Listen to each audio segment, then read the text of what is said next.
Hello, Africa, Malawi, Zambia, Tanzania, Mozambique, Angola, Cairo, Nigeria, wherever you're watching from.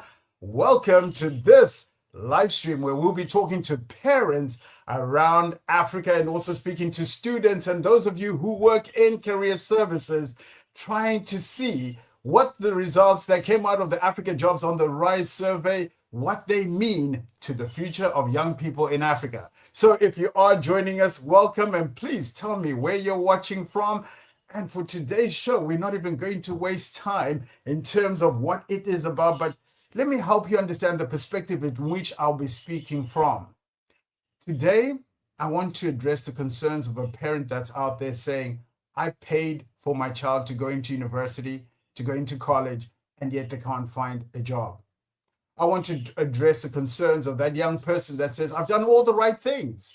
I've done the internships, but I'm still not getting an economic opportunity.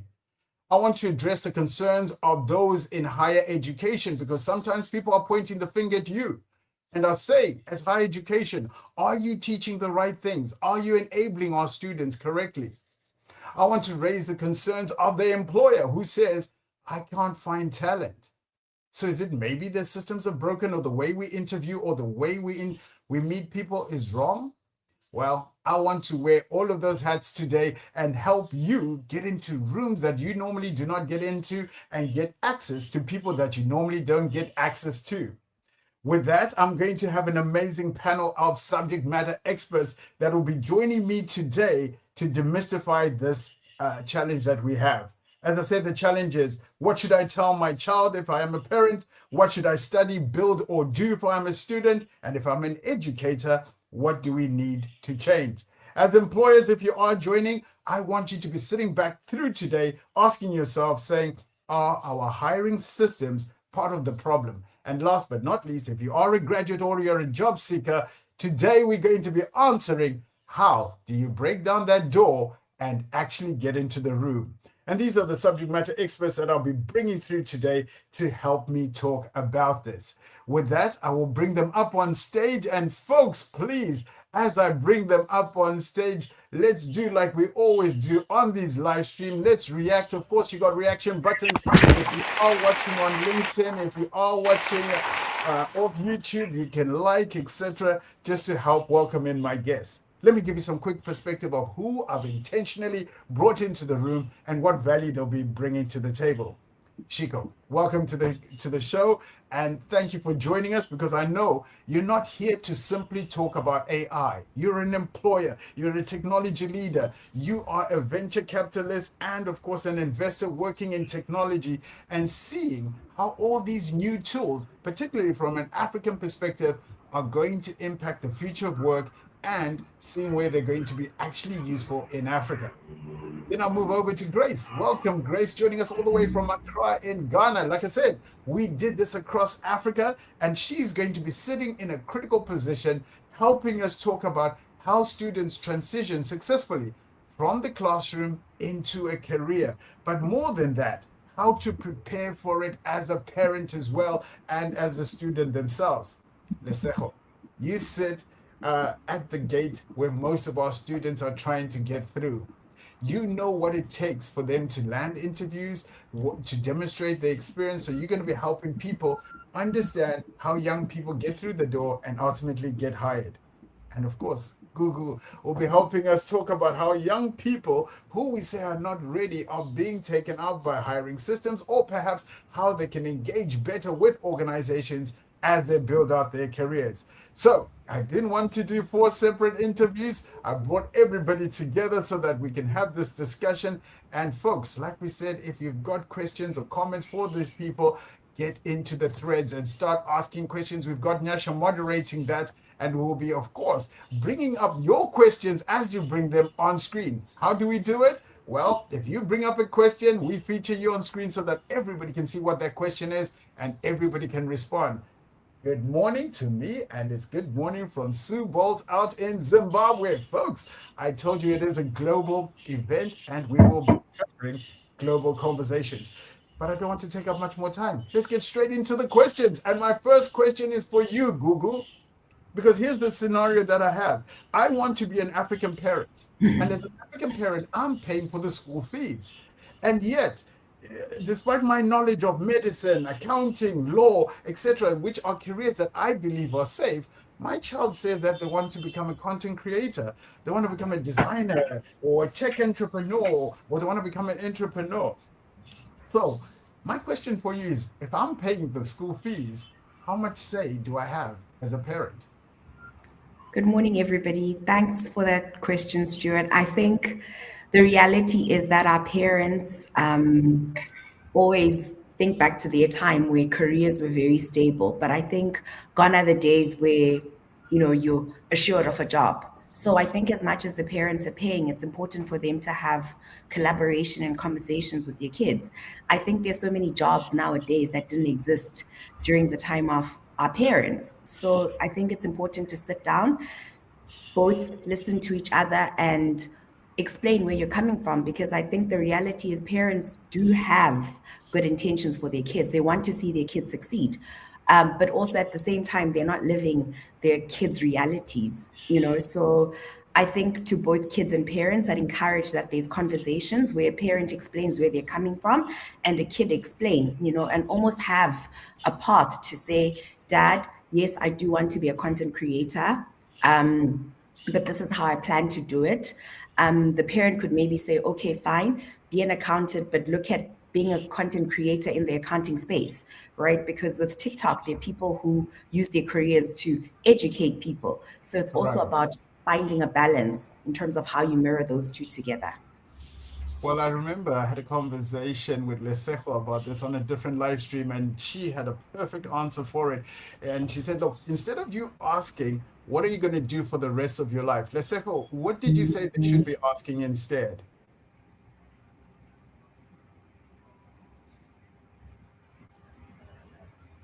I think we can hear you, Lesejo. We might have a headset problem with Leseko. While she gets that sorted, I'll answer the question for you. Like I said, when I had a chat with Leseko about this particularly interesting discussion, and we said maybe it's the way that we ask our children. It should be rather, what problems interest you? What skills are you building? And what can you do to explore them? That should be maybe the approach that we should be having as parents when we're asking children what they want to do into their future. But Grace, over to you. I want to know, like Google has just said, that maybe it's a conversation that takes both sides, the parent and the student, to come to a common understanding where the world of work has changed. But how do you quietly, as a parent right now listening, how do I quietly provide support without being overbearing? Thank you, Stewart. I think, first of all, as a parent myself, my instinct is to protect and to reduce risk. But we are asking young people to make decade-long decisions about what to study and at what cost. So we need to be able to access more tools that can inform our decision to support them and their own decisions around their career pathways. And that requires a lot more data, a lot more conversations, a lot Right. more exploration, pardon me, and exposure to the different career pathways that are better. So as a parent, I believe my primary instinct would be to facilitate some of those conversations and to help my child to explore what career pathways are available to them. And sometimes we overlook the resources that are around us. So to help them to see what those resources are and how they can leverage it better for their career decisions and onward, advancement. Perfect. Well, then maybe I should bring in, maybe from an employer's perspective, and bring Shiko into this, because I want her to put on her CEO lens, right? And here I want you to think 10 years ahead, right? While a parent might be choosing a career or trying to help their young people choose a career, what should they look for in a young person before deciding that a career is either too risky or unrealistic? Can you hear? You can hear me? Yeah. Okay. Thank you so much for having me, and hello, Africa. Tell me how you're doing. Um, um, so I'm going to wear this as a hat as a mom, as a CEO, also as a mom of like a Gen Alpha, who's I think before that child saw a camera because the nurses were busy taking photos of him, right? So they are what we call digital natives, and then quickly after the AI natives, there's some things on AI. Yes, I build AI for a living, but there's some things he discovered before I did, because he's just there immersed in technology. And so when I look at him and I'm thinking, oh my God, when I was at his age, you had like an inkling what you're going to do, yeah? You liked maths, you're going to end up in this, and sciences, you're going to be ended up in the sciences. You like artists, you're going to end up in humanities. I mean, you had it figured out. Right now, there's nothing like figuring out, yeah? So whenever I ask my child, what do you want to be? He says, I want to be an engineer who is an artist. He's very good at digital art. So he likes drawing on the iPad, and he does some really good animation, and he's self-taught. Yeah. On the other hand, he wants to be an engineer because he's lived in a house where I'm an engineer, and he's seeing what building stuff looks like. So when you're thinking about it, it's the influence you're giving them at home, first of all, because it's higher, but also it's things that they're born with. Yeah, I cannot draw to save my life. I can't. Yeah, but he draws really, really well. His art is really, really good, and he knows how to borrow elements. He's good at it. So when you're thinking about your child in 10 years, the career is going to be fluid. There's not going to be one single career. In fact, now, whenever like in the office, I have many Gen Zs in my office, I'm always telling them, you need to go and read a book called Range. Yeah, being a journalist in a specialist world, it's an amazing book. Where is that book recommendation so that people get it? Range. It's called Range. Okay, yeah. And because that book teaches you how to train your child to learn as much as possible, but also be a specialist in one thing, but be able to learn as much as possible. Yeah, to be a polymath of sort, right?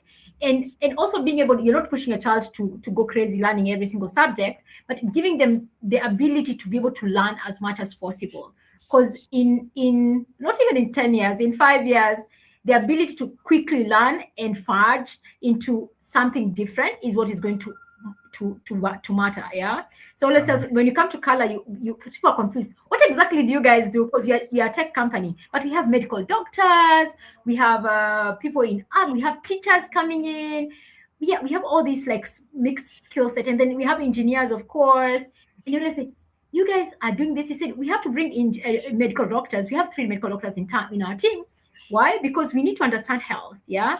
But they also have to understand our technology. So they go on the other side and learn how to do technology. They write code because there's things that you can quickly do. You do a prototype on Claude and then give it to an engineer to build something proper with it, right?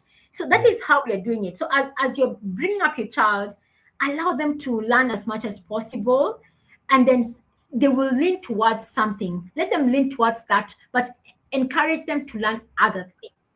That is what I would say. Yes. So being fluid and being adaptable and being flexible to continuous learning is what we're saying to parents. And of course, if you are in the chat, I am asking you to participate in this and to stay involved in this. So let me ask you, do we guide or do we decide as parents? That's the question for the chat. Do we guide or do we decide? And let's move on to the next question. And of course, like we said, the whole discussion has been based around us reaching out to 460 plus HR professionals, recruiters, hiring managers, and those in higher learning institutions. And the data they gave us is what we'll be speaking to today. So one of the strongest technical signals that came out of our survey for the Africa Jobs on the Rise was that AI and automation was sitting at about 77.2%. Realistically, most of our data came out of South Africa and Kenya. So I don't want to say this is holistic for Africa, but however, it is strong data signals. The same report also gave us a strong cluster around what would sometimes be called soft skills. Things like critical thinking, communication, emotional intelligence, problem solving, and like Shiko just pointed out, adaptability and that willingness to learn. So this is not simply learn AI and then you're sorted and your life is done. But the question really is, if everyone is learning AI, what will make me valuable? And I want to go back to Shiko on this one. And Shiko, I want a quick answer from you on this one, because literally I am 17 years old. I may not look the part, but picture this, right? I'm 17 years old, and every adult around me is telling me, learn AI, learn AI, learn AI. Fine, I learn AI. My classmates learn AI. My neighbor learns AI. Fellow graduates learn AI. Pretty soon, everybody will know how to use AI. It'll be as easy as sending email or searching something on the internet. So what becomes scarce, right? What should I build as a skill that will make me valuable? Don't learn AI. That is a skill that you should do. What you should do is learn how to make AI, right? And AI is just a bunch of maths, right? I mean, like, if I'm a maths geek, like I love maths. Like, if you know anything about me, I love mathematics. I wanted to be a maths teacher when I was in high school. Yes, I was one of those kids.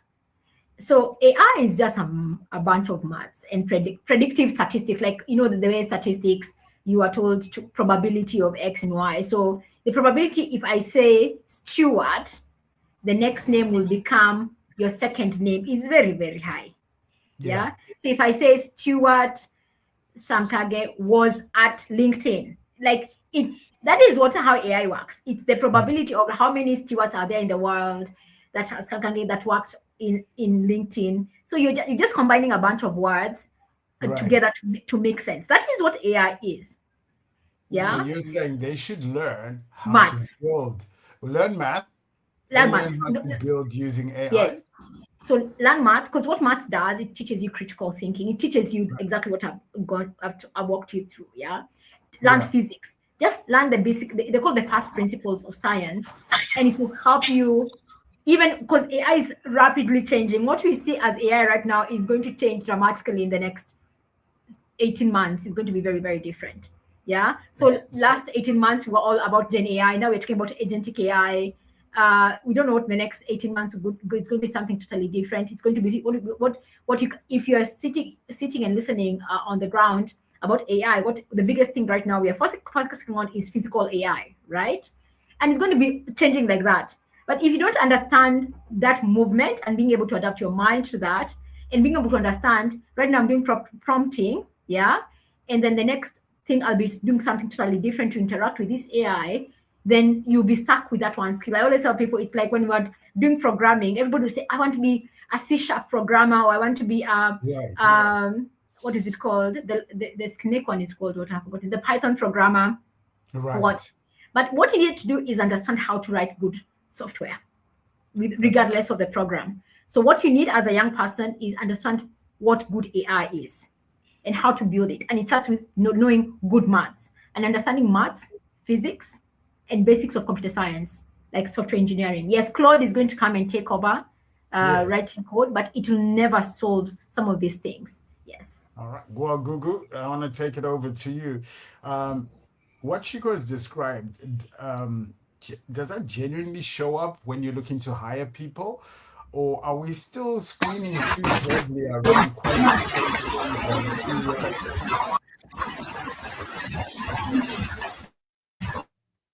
There's a bit of interruption. I didn't get the last bit, Stewart. Yeah, so I was saying, does what Shiko just described genuinely show up when someone is being hired?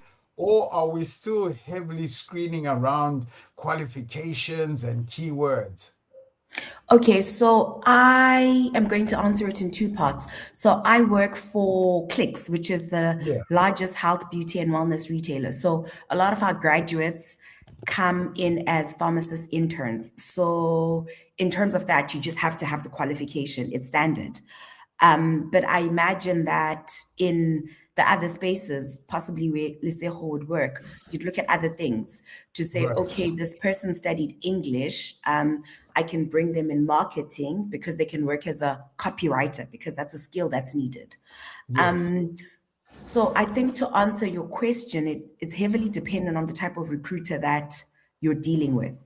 But I think gone are the days where recruiters are just very traditional, where they say you are English, therefore you have to go and teach English. We now try to integrate and see how we can fit our students into the organization. It's a good thing you brought in that recruiter angle, because I was bursting to bring Lesego into this and say, Lesego, if we've got a student that's listening right now, which is the one way that they can prove credibility or even capability rather than simply writing it on a resume or writing it on a CV? What's the one way they can practically prove this capability?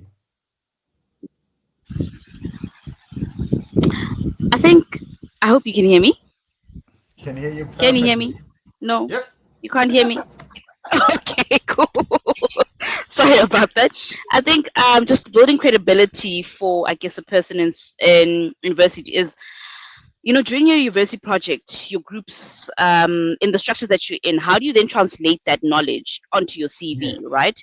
Your degrees Yes. get into the room, but we need evidence that helps you contribute into the room that you're about to get into. Your certificate tells me that you've studied, but you need to give examples of how you think. So don't wait for someone to discover your potential. You need to package it, practice it, and bring it into the interview room so that, we're able to prove it. And sorry, I'm going to segue a little bit to the parents, I think Yes. also helping their children as well, right? So don't only ask what marks did you guess, what marks did you get. Also ask what can you do now, and where have you demonstrated it, right? Taking that knowledge from either high school or varsity, how do you practically demonstrate it? And that really helps them build that muscle of bringing that evidence into the interview room, bringing that evidence into your working space. All right, so let's transition over, because we have been speaking about AI, but of course, one of the things that we did find is that those people who responded and said that AI skills were in demand in terms of the jobs that they're advertising, the people they're hiring, or the skills that they're building, are also the same people that told us that practical work and practical skills are fast on the rise in terms of the world that they're operating in. And they also said to us that qualifications still matter. Right, and the percentage was that, look, in terms of being selected, is that 81%. So practical skills were selected by 81.4%. Work experience was said to be 72.3%, and of course, formal calculations were getting you through the door by 25.3%. So I think the point of the data is that degrees still matter. It's not to say degrees don't matter, but it's to say that you as employers are looking for different types of skills. Is that correct or is that incorrect? What should a degree prove? And for that, I want to turn the question over to you, Grace. Thank you, Stewart. I kind of knew that question was heading my way. But yeah, I mean, I don't think African employers are anti-degree. I just think that we've reached a point in time in the global economy where competition is very fierce and there's so much technological change. They're expecting the employees that they hire to come to the table with something other than a credential. And basically, those credentials must have some AI element to it. And to the point that you were making, it's not that, you need to be just focused on AI.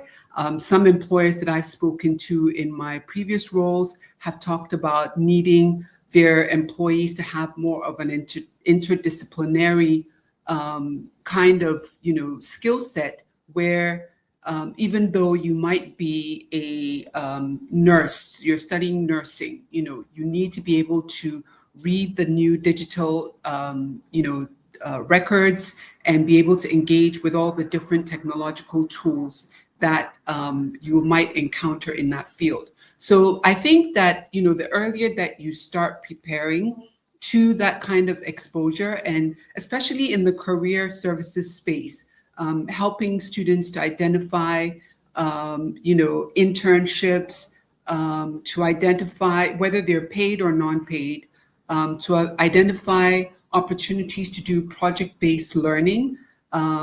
All those things serve as building a portfolio which you can present to an employer as proof of the skill sets that you've acquired, and you need to do that earlier. And I think putting back my hat on as a parent, we need to start doing this much earlier. If you start to de-risk, the exploration part of it, I think what happens is that the child can then, or your child can then feel the confidence of, I've seen this before, I've done this before, I've engaged in that space. And therefore, when they come to the real world of work, or when they're engaging with an employer, it becomes less alien to them. So, I mean, two things basically is that really leaning into that interdisciplinary skill set of bringing your,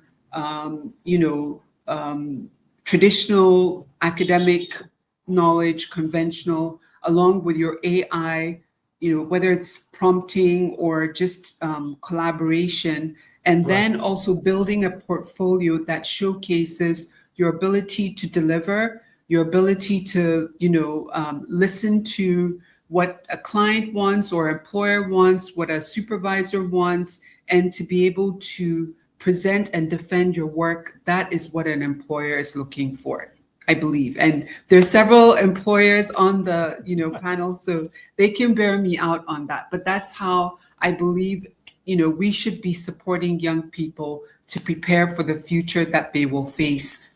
Thank you. I like that, because in a nutshell, like you said, in the 3 to 4 years, realistically, if you weren't listening in, here's what she's saying. In the 3 to 4 years you're in college, your job is to produce something that the employer can actually see, something that the employer can actually test, and something that the employer can actually use.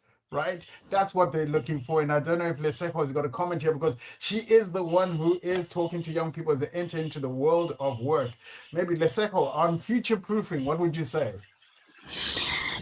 It's not about the job title, right? It's the ability to keep learning, working responsibly with technology and contributing to that human judgment.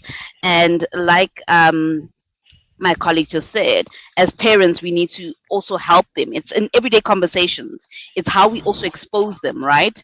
Either in a family gathering or whether it's in a church community. It's how do we then help them, utilize the skills that they have learned, the academic skills that they've learned, and give them a practical environment. Because sometimes you can't necessarily take your child to work or to a friend's work, but it's the environments, it's our societal environments that actually help build those skills. Because then in the work environment, you somewhat know how to be a team player. You somewhat know how to build that muscle of continuously learning or troubleshooting somewhat. So it's the environments, and as parents, let's try to see how we can create environments for these students, for these learners, for the kids then in our community, for them to be able to create a space for them or utilize their degree, in the working environment better. Well, in the work if I may just add something to that, Stewart. Go ahead. So I think just to build on what was just said now, it's also signaling to the employer, because when you put a degree in, let's say engineering or in math or whatever it is, that doesn't tell the employer anything. So beyond the portfolio that you have to present, you also have to develop the vocabulary, the signals that you can use within your CV to demonstrate to the employer that I've done these things and I'm capable of doing them. And so it's two things really. It's your portfolio of proof which you get to present to your employer, and it's also your resume which needs to signal the right things for either the job or for the industry. Well, talking about resumes, and these finally end up in terms of decisions being made by the CEO. So I'll bring Chico back on this. So Chico, quite simply, you have two graduates who studied and have the same degree qualification. What evidence makes you believe one of them can actually solve the problems that you have in your business? I don't expect a graduate to solve a problem in the business. Let's just be honest. Yeah. A graduate is coming. The first 18 months you have them in your space is to help them learn the business and be able to be productive. So when I'm hearing this conversation, saying, we have a fellowship program exactly for this, because we expect these young people to come to you with portfolios with a CV of 3 years experience and they've just graduated. They don't have any of those. What I check for personally is character. Yeah. Are they able to learn? Are they showing ability to learn? If somebody comes and tells me, I know all of these things, I've been doing this, I'm like, what are you supposed to be learning in this organization? What are you, we call them in Kenya Kimbelambele. You know, they don't come with a posture of learning. They come with a posture of, I know everything, I'm coming to solve everything for you. So for me, fresh graduates, I look for character. Right. Are they solid human beings? Do they have an ability to learn? Are they taking initiative? I don't have to push them to do anything. They're asking the right questions. I love especially those ones who are these. I have 2 of them who are always in my office asking many questions, right?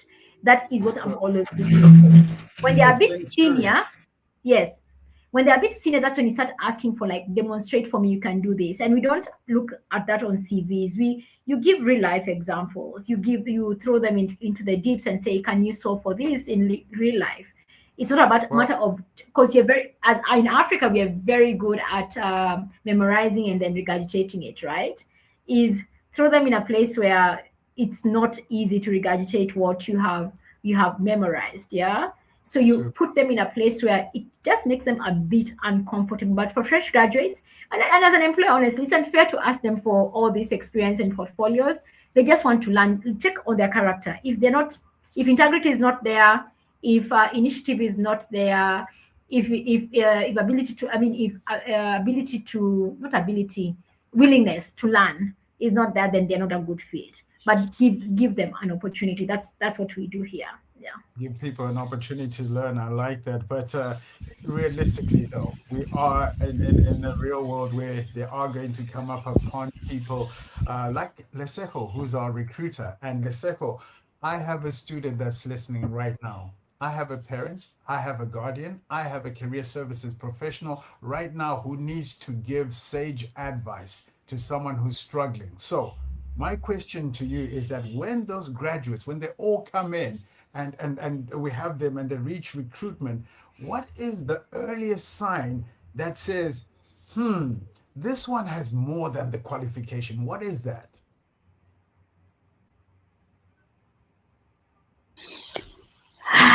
It's that spark in the eye. I want to say it's that little twinkling in the eye, and you can see that, listen, this one is the one candidate.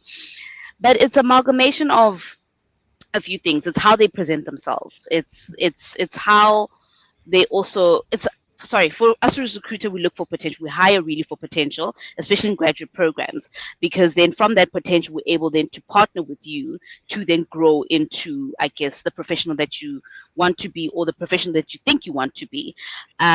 So how do you get experience first? It's in your environments, it's in your sports teams to then build on those soft skills that are required for the role or for the environment. So don't downplay the fact that you are a netball coach or a soccer team captain, right? That gives you experience on how to deal with people, how to be a team player.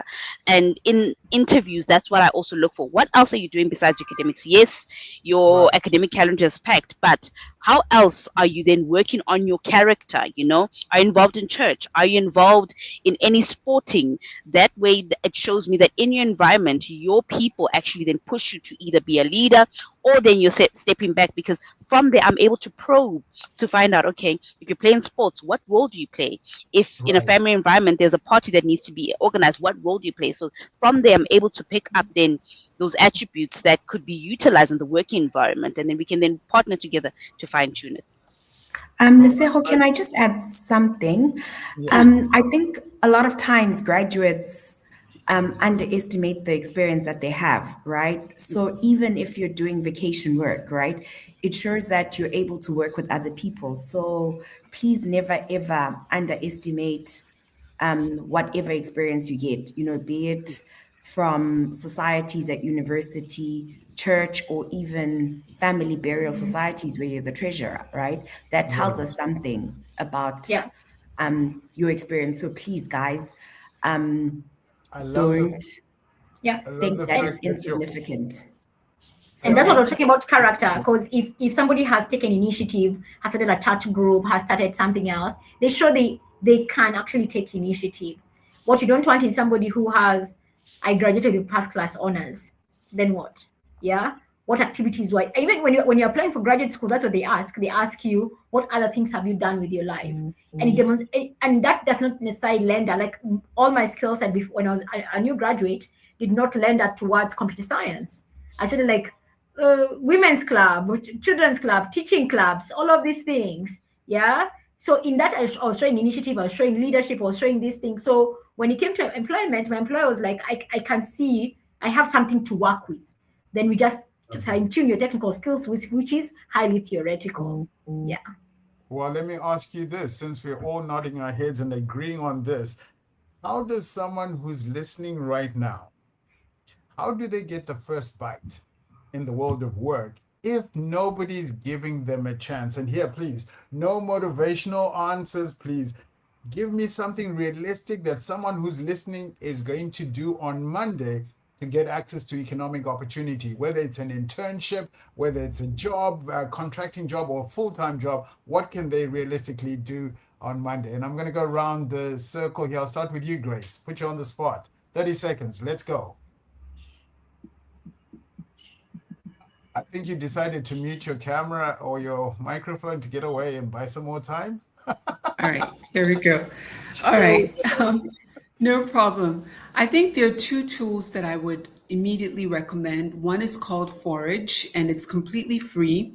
It provides project-based learning, industry-validated tasks for young, students or young professionals to try their hand out at. It gives you a sense of, the deliverables, the tasks, and then you're given feedback or credential at the end, which is just a little micro certificate, right? So that's one. The second one is Parker Dewey, which is also a very good tool that I would encourage, young people to, explore, because especially in Africa, we don't always get access to internships because there are few of them available. But those are perhaps some good examples of where you can start. And then going back to the point that Shiko made, I also think that you need to understand what resources that you bring to the table. So even if it's a volunteer work you've done at church, helping your parents at home or in their family business, there's ways that you can really massage that into some really desirable traits and personalities and behaviors that employers are definitely looking out for. Your uncles and aunts, everyone around you, those are all resources. You can explore with them what they do, understand their career pathways, do job shadows, do job, informational interviews. Those are all tools that are free and accessible to everyone. I love it. You've stolen the thunder. I don't know what everybody else is going to say, but I'll still put them We're on going to the spot. copy and paste. We're going to copy and paste. Those who agree, just put your hands up. I'll still put you on the spot. 30 seconds. Did she cover everything? She did. She really did. Nice. But I think, I think there's things like babysitting that you can do for your nieces and nephews, helping them with homework. I mean, you can then add that as au pairing. Things like in South Africa, we've got the aquarium where you can actually go volunteer. There's the SPCA, there's brownies, right? And that teaches you so many other things. So with brownies, you might need to go and clean up at the beach, right? So it helps with sustainability. So when you're looking for work in the sustainability space, you can use that as an example of stuff that you've done. But also you get to network and meet different people who could be your employers. That's it. As you volunteer, you could meet people that recommend you or give you access to those economic opportunities. I did say I'm giving everyone 30 seconds, so let me swing around and ask Shiko, what can someone do practically on Monday to get access to that opportunity? If they've been trying other things before, what would you say in 30 seconds would be something they can try on Monday? because I really want to get to the audience questions. I want to double down on what I think Grace said, Right. and it is go volunteer. Yeah. A majority of my early career experience was from volunteering, because you go and volunteer in a children's home tending to children, and then they have a computer problem which you solve, or you go and volunteer in your church on something and they have something that they need. I always tell people my strategy work. How I learned how to do strategy was because I volunteered in church. So and because how do you you go and in the offer world of- yourself. Okay, You go and but offer. how do I present them in the world of work without pretending like it was a real job? That's No, my you don't. question.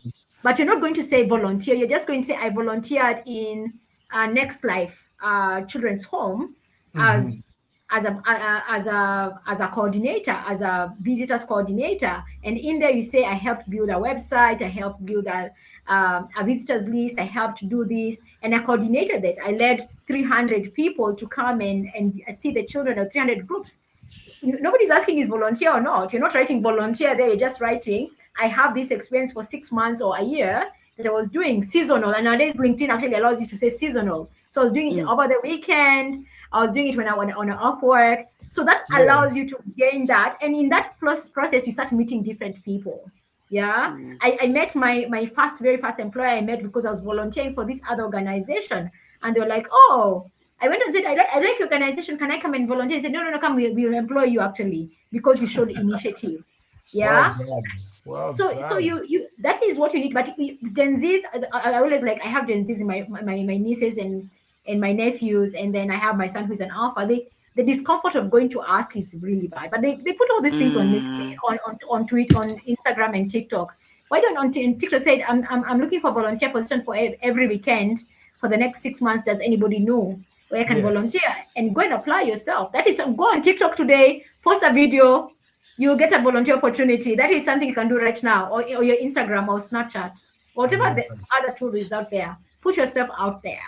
Put yourself out there. You got no excuses. You've got the platforms available, and people are willing to help if you ask and seek those informational interviews.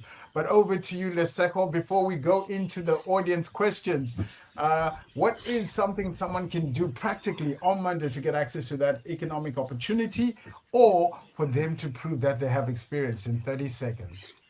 Just echoing what the rest of the panel has also then just shared, it's really experience when you can prove the impact in the NGO, in the school community, in whatever volunteering thing that you're doing. You're building that muscle of teamwork, leadership, communication, project skills. Use AI to help you then kind of massage it into your CV. So you can say that, listen, I built my teamwork character or leadership skills through this and this and project, and AI can help you. But let me understand this. And again, I want to make it very practical, because people are learning, people are applying themselves, they're getting informational interviews, and most people have applied up to 200 applications, right? So the question is, do they keep going, or should they stop and diagnose where the problem is? Because right now, everyone keeps saying, keep applying, your breakthrough is coming. But look, at some point, they need to know, where does persistence stop being the answer? It doesn't stop, Stewart.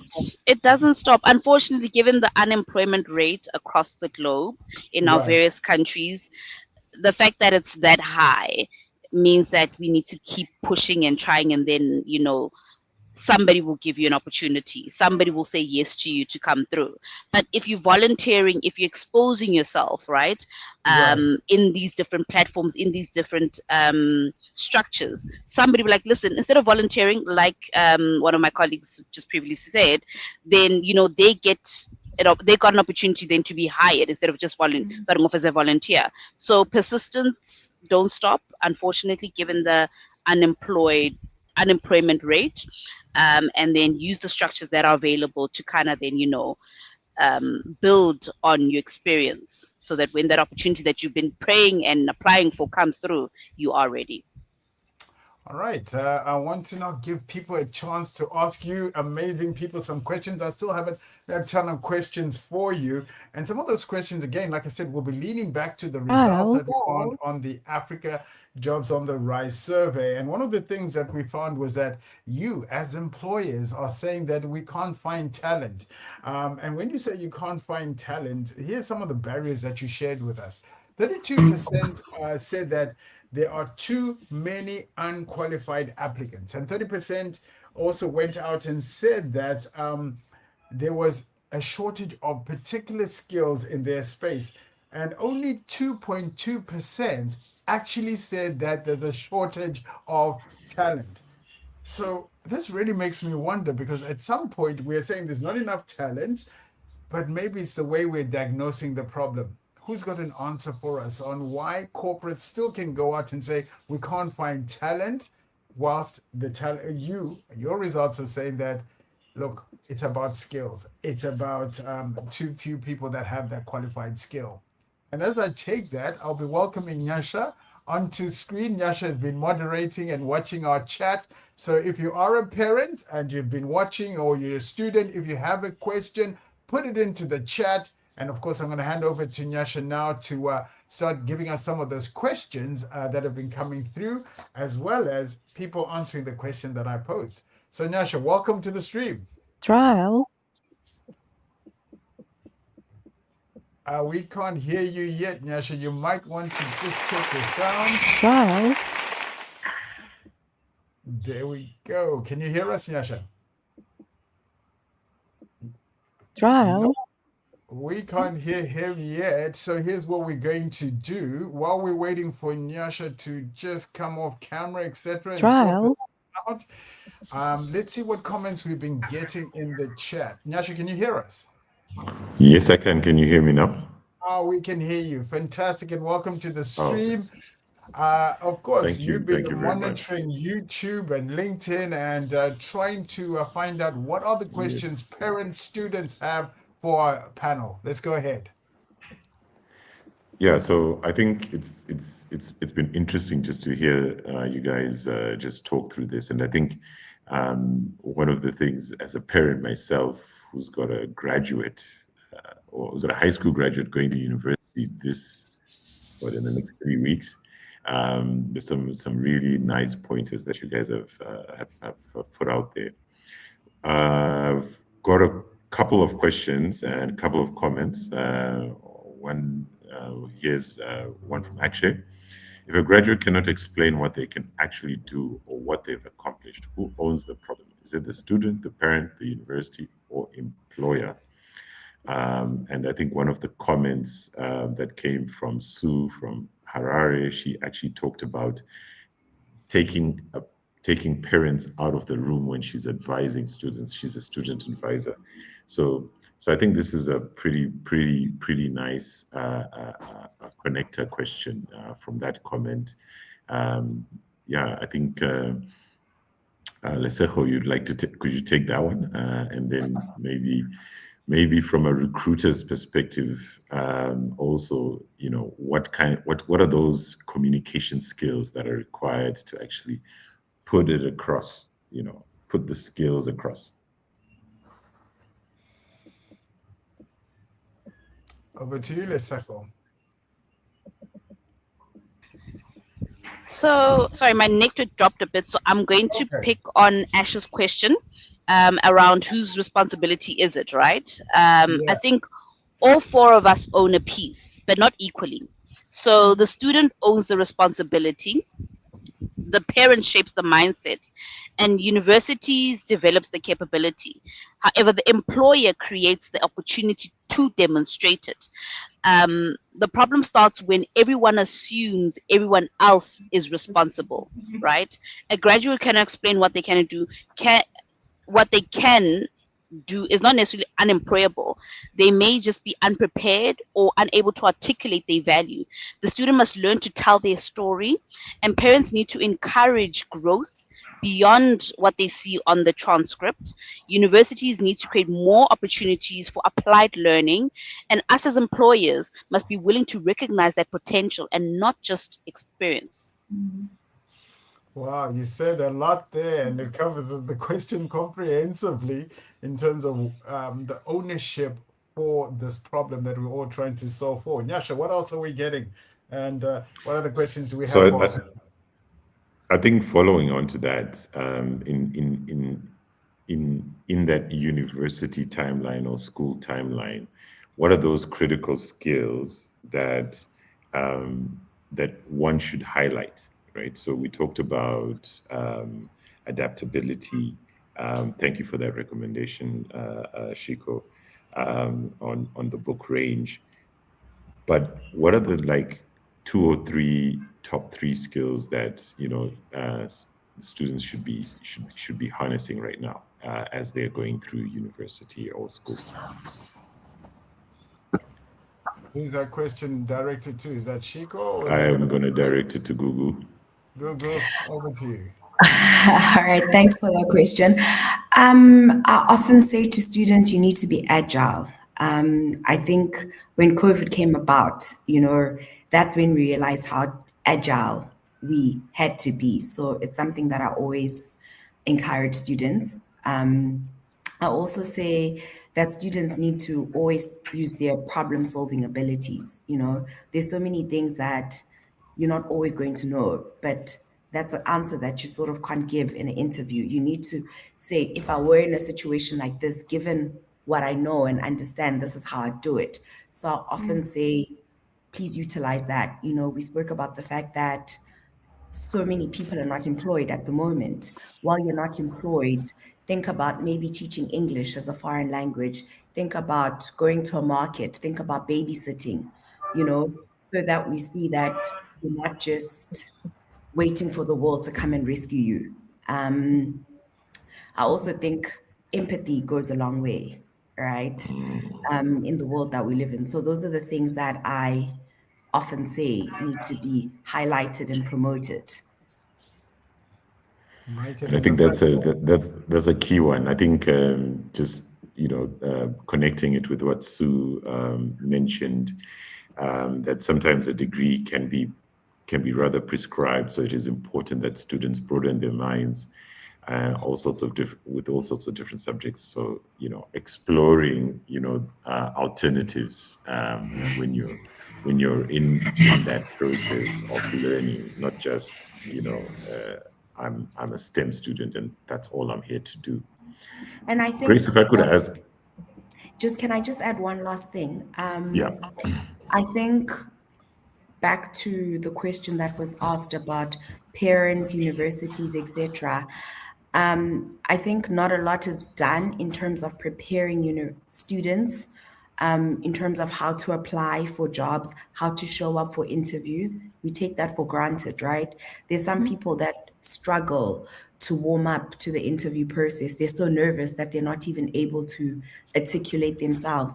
Sometimes when students write CVs, right, they leave out some of the very important things that are needed. So I think maybe we need to work closer together, go to the universities and say, hey, I'm going to help your engineering final year students write CVs or how to answer questions.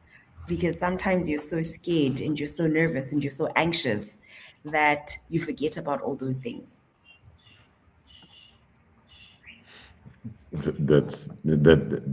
That was me. And thanks to thanks to the career coaches that we had in university that actually helped do that bridge. But I want to ask a controversial question. Well, not controversial, but it's something that we're seeing also in our business when we put out job vacancies, is AI talking to AI rather than actually getting that real sense of what is that person about. How do we manage that in this day and age? Shiko, I would like you to take that one, and then maybe Grace following from that. I'd say be human. As I mentioned earlier, sometimes we expect these kids to show up with 3 years of worth of experience, and they will make it up on a CV. They will make sure that they have 5 years worth of experience on the CV. if you meet the human part, that person, that's when you get to see, are they authentic? Are they a person of integrity? Are they able to articulate their thoughts well, or are they just afraid? And you're able to do this by meeting them, meet human beings, run an interview by a human being, it's not a bot running an interview. And make it as human as possible, because they have to come and work with humans. Yes, they're going to work on AI, they're going to work on accounting, but they're going to work with humans. I always say our team, we have onboarding from the juniorest person to the senior-most person. We ensure that people actually are meeting the human beings and talking to them. Because by talking to them, that's what I always tell people, if you onboard them, they're your problem. Yeah. So you onboard a CV and they're your problem, or onboard the human being and they're your problem. So get to know the human being. Let the onboarding process not just be AI talking to AI. Get opportunity of doing that. And also, when you're doing AI to AI, you always get this what is it called, outlier, who will not make through that process. Make sure some of the CV, there's a human on the loop. Some of the reviewing of the CV, there's a human on the loop, because you might miss on a good candidate because the AI has not found them worthy of the job. Yeah. So always add a human on the loop in your process. And again, meet these people as in humanity, because some CVs are brilliant. When you meet the person, you're thinking, no, this one cannot fit our team. Yeah. Grace, in that same regard, you got an answer for that? Thank you. I want to take a slightly different position. I think right now there's such a heavy focus on AI and the technological revolution, but there are also emerging sectors that I think, as having worked in the higher ed career, coaching space, and still continue to do that, we often overlook. So I want to talk about, again, the creative economy, the other different industries where maybe we're not placing as much emphasis, where, again, because there was such a hard push towards AI, now a lot of employers are pulling back and say, hey, we need you to keep those human skills that will differentiate us in maybe sales or marketing or customer service or whatever the case may be. So I definitely believe that there's a balance. And as students, we need to be able to explore the breadth of career opportunities that exist in a safe space before it becomes critical and at a point where maybe now it's less about you exploring and you getting a paycheck. So whilst you have the opportunity to explore, I do definitely think that you should explore all the non-tech spaces that you can to understand what's on offer there. Not everyone is going to come with those technical skills, and we need to be able to support all our young people, regardless of whether they're AI tech savvy or not. So I've seen a lot happening in the creative economy, a lot in agri-tech, a lot in even in healthcare, in neurodivergent spaces. So you need to be able to explore all of those areas. In the World Economic Forum report, Jobs for the Future, I believe a lot of those sectors were highlighted.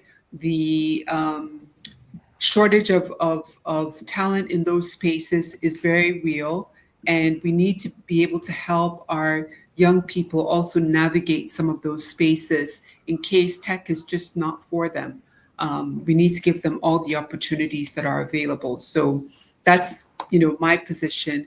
But I just want to add to that, when we talk about soft skills, I just believe that it's such a misnomer, and I wish we would move away from that terminology, just because the skills are not soft. We used to say hired for your technical skills and fired for your soft skills. And if as institutions, we don't emphasize the importance of those skills and make them a priority in the curriculum, in the preparation of our graduates or students, I think we're really doing ourselves a disservice. For me, I tend to look at them as critical career catalysts. The one thing that employers will not be able to teach you when you go to, start your job in 6 months, 12 months, they won't have that bandwidth for that. They're going to be focusing more on your technical skills, but your soft skills or critical career catalyst is what's going to determine your longevity in that job and whether or not you continue to work there after 6 months or 12 months. So this is just really a very important point that I want to make. I really hope that there is a movement. I myself have tried not to use that term, soft skill. They're critical career catalysts. That is what they are for me anyway. But, and I'm going to continue building that community and language so that we start to prioritize it a lot more than we currently do. It's not an afterthought and it's not an add-on. It's really the foundation of who you are as a professional and how you show up in the professional space. Excellent, Grace, and you did help us bring this Q&A session to a close. The conversation is going to continue online. There's so many questions that we didn't get to cover. As Nyasha was speaking, I'm seeing questions in the comments around what do I need to do in the final year? Is final year too late for me to get ready for the world of work? And other questions regarding practical skills and interview techniques, and is AI replacing all jobs, and which jobs are secure and safe, etc. But we can't cover all of them. We did say to people we'll be online for just 1 hour, and we have hit the 1 hour mark. But before we go, I do want to give you a gift. My gift for you is 30 seconds to give one succinct piece of advice to those who have been listening. And as I said, we've had on board today those who are career coaches, those who are career services professionals, those in universities who look after alumni, those who are parents and guardians of young people trying to decide what to study and what to do in terms of getting a job. Then we've also been speaking to those who have graduated, those who are job seeking today and are frustrated by the systems, the processes, or the way that the recruitment process has been happening. We're also speaking overall to employers like yourself and saying, maybe it's time for us to relook at how we position jobs, job descriptions, how we interview and what we test for, and if we should be giving young people a better chance when they come into the world of work, which is come in, learn, develop, and then we expect you to deliver.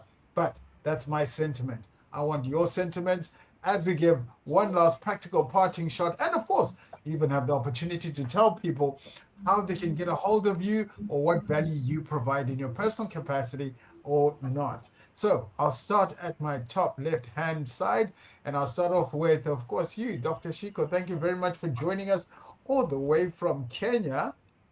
Thank you so much for having me, Stewart. So my parting shot to the young people is, you cannot microwave experience. Give yourself grace. Yeah. And grace does not mean you sit lazy and wait for things to come.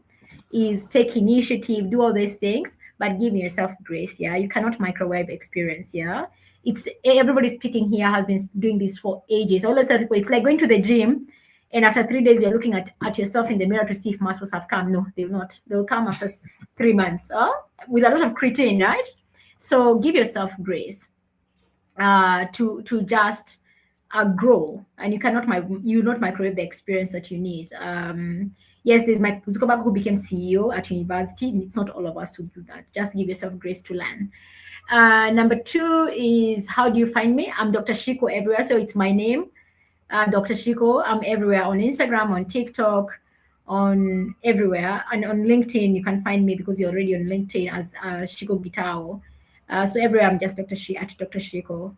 Really nice to just interact with me, engage with my content. I try to be as authentic as possible so that people can know life is not it's not binary. It's not 1 and 2. It's a mixture of many other things. Thank you so much. Yeah. Thank you. It's been such a pleasure having you, and you sharing your insights on what's happening in the world of AI. And what we need to do is build our own systems, not just learn how to use it. Gugu, over to you. Thanks for having me, Stewart. It was lovely engaging. Learned a lot, just not from chatting to you, but as well as the other panelists and the questions that were posed. So I work for Clicks Group. I work as the talent acquisition manager for the group. A lot of what we do is hire grads that come in as pharmacy interns. So from the early career space, that's my involvement. I am found on LinkedIn. That's primarily where you'll find me. I'm not very active on other platforms, unfortunately. I think one piece of advice that I'd love to give, particularly to the students, is please stay curious, please ask questions, please attend career fairs, because then you'll get to understand what you really like, and understand what opportunities are available. And if given a chance, please attend as many job shadow programs, many back work sessions, because then you also get to see the culture of the organization, to see if it actually works with you and where you're planning to be. I think gone are the days where it's just about what the employer brings to the table. You also have a choice to actually say, this doesn't work for me, because you understand yourself a lot better. To the parents, please support your kids, please walk with them, please collaborate with them. I think it's not about speaking down at your kids, but it's about collaborating and engaging and finding a soft spot of where you can walk the journey together. Lovely. Thank you for that. And thank you for joining us and giving us that talent acquisition perspective in terms of what the world of work actually looks like. But we did say that sometimes career services begins in the home itself. So we had, of course, Grace helping us with that and talking about transitioning, your gift to the world. Thank you, Stewart, and thank you, co-panelists, for having me. This was a really great conversation. What I would say is that, as Gugu just said, keep being curious, have lots of conversations within your network, within your family, build those connections, because that becomes your ecosystem of support. And cultivate some career literacy. Looking for a job is not just about identifying a job and applying for it. Make sure it's the right one, what you want, that will help you advance in your goals, and understand what it takes to be an excellent professional in that role. Build your confidence, and as always, try and build the proof of the skills that you have, whether it's through volunteering or any other means that will help you get the exposure and experience that you need. So those are the things that I think we need to really encourage young people, or my advice to parents, to support their young graduates in preparation. For myself, you can find me on LinkedIn. I do most of my work in the higher ed space, specifically around career services. And if you're in Ghana, look me up at the Resilient Futures Network. It's in Accra. And I look forward to engaging with you more on this topic on social media and in person, wherever we may meet. Thank you.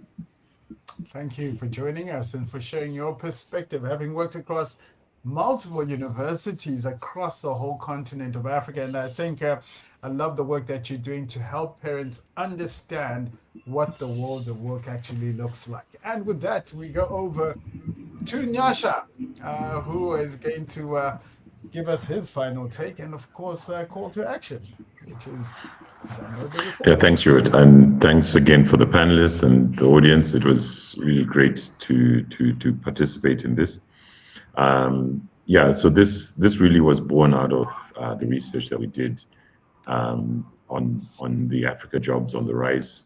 We hope to do this report yearly and give you a real sense of where jobs are going, which sectors, what skills are required, and what the talent acquisition managers and HR people are saying they're looking out for.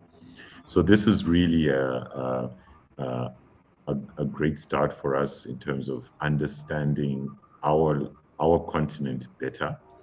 Mobility is going to be a big thing, I think, come 2027 and going onwards. I think jobs are moving, are not moving by region or by country.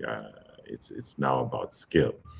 So we hope to highlight those and highlight more around what the different industries are doing. So please go ahead to our website, www.ajua.com. And under our reports section, you'll find the Africa Jobs on the Rise report.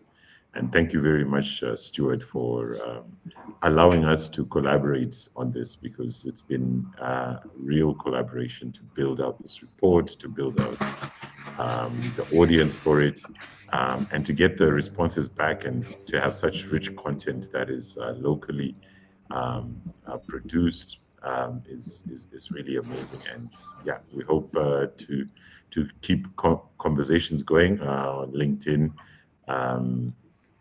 And yeah, in Nairobi, for those that are in Nairobi. They can always get a hold of you. Well, folks, we did promise you to take an hour. We've just taken a little bit over an hour, and I'm sure you are forgiving. But here's my urge for you, my call to action for everyone who's been watching. So you have heard from those who hire. You have heard from those who educate. You have heard from those who coach in terms of the careers, from those who can demystify. Reach out to them if you must. But my call to action for you is for you to download the report. And not only to download the report, to read the report, to use the report to guide a conversation, and to guide that conversation not only with a student or someone who you're a guardian for, but for you to have that conversation in the classroom, for you to take that report next into that hiring meeting and saying, you know what, maybe the way we've been hiring or what we've been using to assess young people or to shortlist young people, maybe this is not the best approach. So take this Africa report. Yes, it is our first year, and predominantly most of the feedback came in from Kenya and South Africa. But as we grow and as we do this annually, we'll get a cross-Africa view.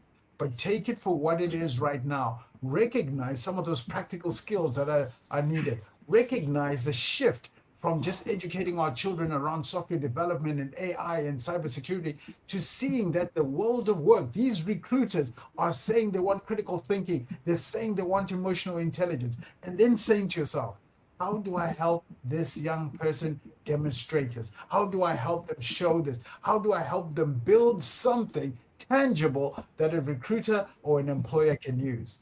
My name is Stewart Samkange. Now, thank you very much for joining me and this panel on this Africa Jobs on the Rise special session that we've had, of course, for parents and students. We will be back with another session targeted at, of course, higher education and speaking at the Africa Jobs on the Rise report and saying, what is it that needs to change in our curriculum going forward? So today has been about parents and students. And of course, the conversation continues online. Ask questions online if you must. And of course, like I said, reach out to my panelists. Unfortunately, Lesego had to duck and leave, but please reach out to them if you've got additional questions. And let's continue the conversation, because this report was built for Africa, by Africa, and will be used in Africa. With that, I wish you a productive and a successful day ahead. And thank you for your attention. Have a wonderful day ahead. Goodbye.